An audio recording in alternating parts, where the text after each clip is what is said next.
ضميري من حبك، وبعد صدق اعترافي ودعائي خاضعا لربوبيتك. هيهات هيهات أنت أكرم من أن تضيع من ربيته، أو تبعد من أدنيته، أو تشرد من آويته، أو تسلم إلى البلاء من كفيته ورحمته. وليت شعري يا سيدي وإلهي ومولاي أتسلط النار على وجوه خرت لعظمتك ساجدة، وعلى ألسن نطقت بتوحيدك صادقة، وبشكرك مادحة، وعلى قلوب اعترفت بإلهيتك محققة، وعلى ضمائر حوت من العلم بك حتى صارت خاشعة، وعلى جوارح سعت إلى أوطان تعبدك طائعة، وأشارت باستغفارك مذعنة. ما كذا الظن بك،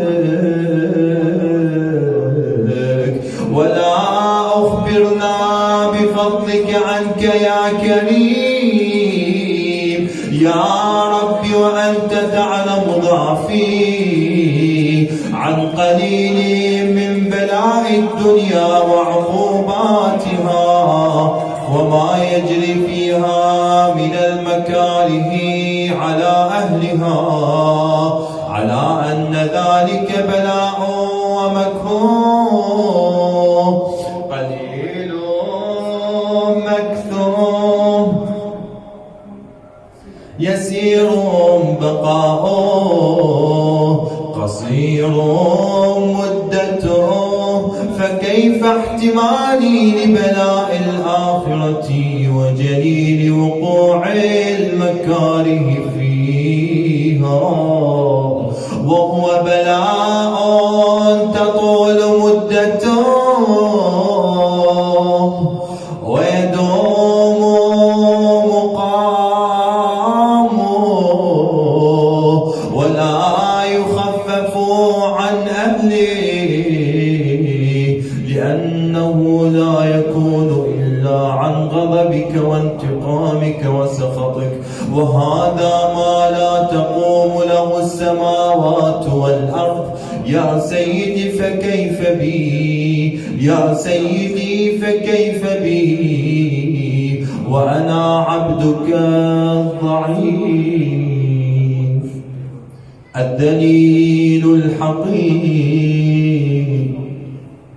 المسكين المستكين. يا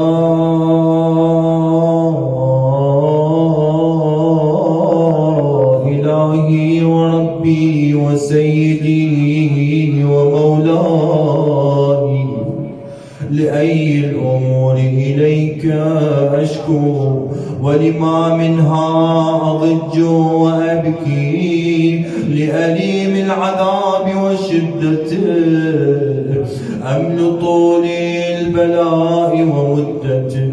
فلئن صيرتني للعقوبات مع أعدائك، وجمعت بيني وبين أهل بلائك، وفرقت بيني وبين أحبائك وأوليائك، فهبني يا إلهي وسيدي ومولاي وربي. صبرت على عذابك، فكيف أصبر على فراقك؟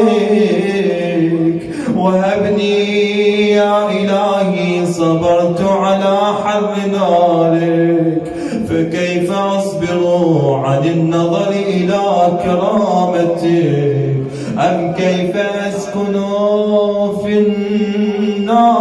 النار ورجائي عفوك فبعزتك يا سيدي ومولاي أقسم